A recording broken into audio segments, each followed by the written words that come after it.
Assalamualaikum warahmatullahi wabarakatuh. Halo teman-teman, kami dari kelompok 1 pelatihan dasar CPNS BMKG angkatan 21. Hari ini kami akan memaparkan materi kami mengenai pelayanan publik.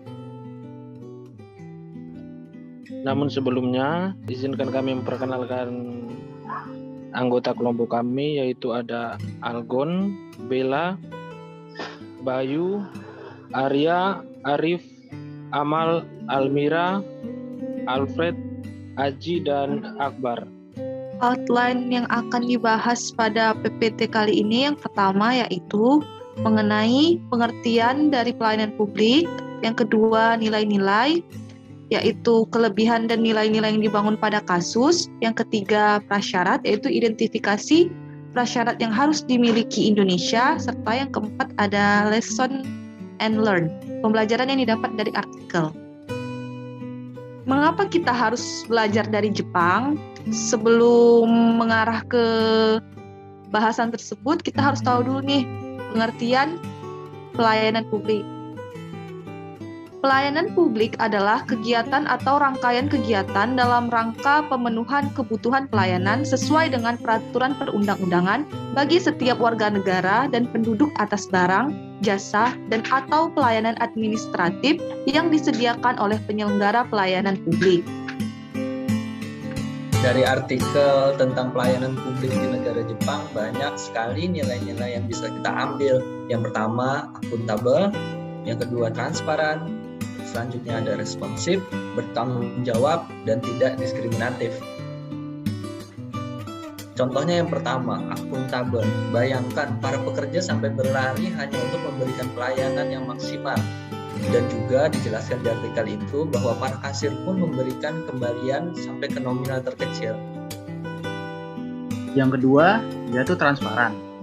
Pada contoh artikel menjelaskan bahwa kantor di Jepang mengatur ruangannya yang dimana terdapat kepala kantor dan karyawan dalam satu ruangan yang sama, sehingga terjadi transparansi pekerjaan yang ada di kantor. Lalu yang ketiga yaitu responsif.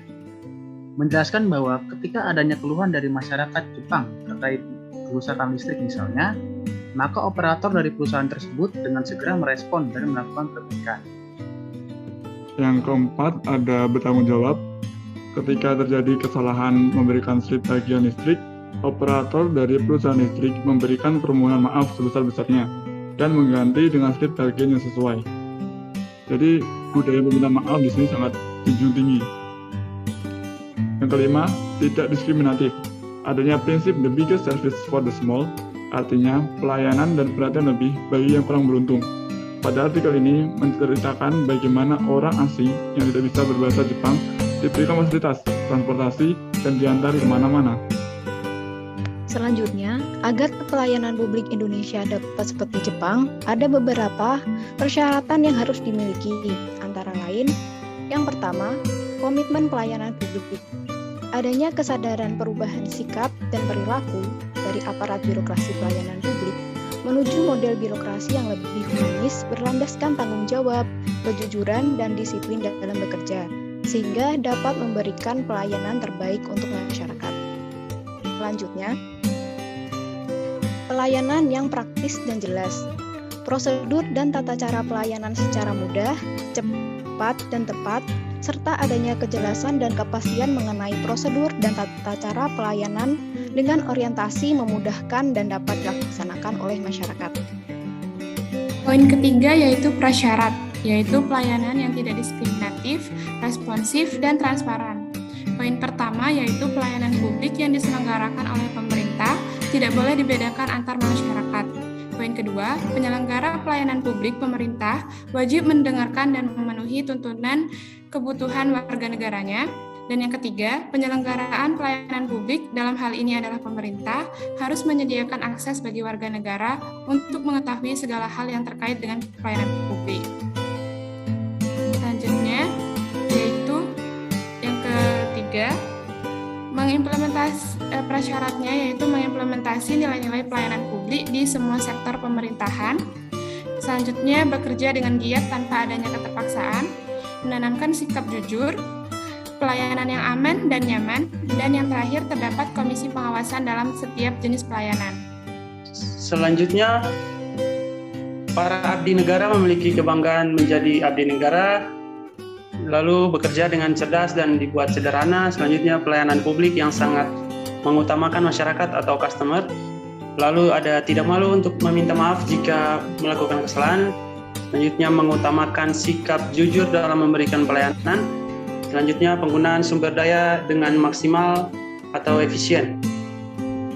Lalu ada rasa sadar dan peduli dengan lingkungan sekitar, mengutamakan kesehatan masyarakat, dan yang terakhir pemberian pelayanan yang tidak diskriminatif. Dari pembelajaran tadi, terdapat kontra dari banyaknya hal-hal baik, seperti pelayan publik mengalami tekanan yang tinggi.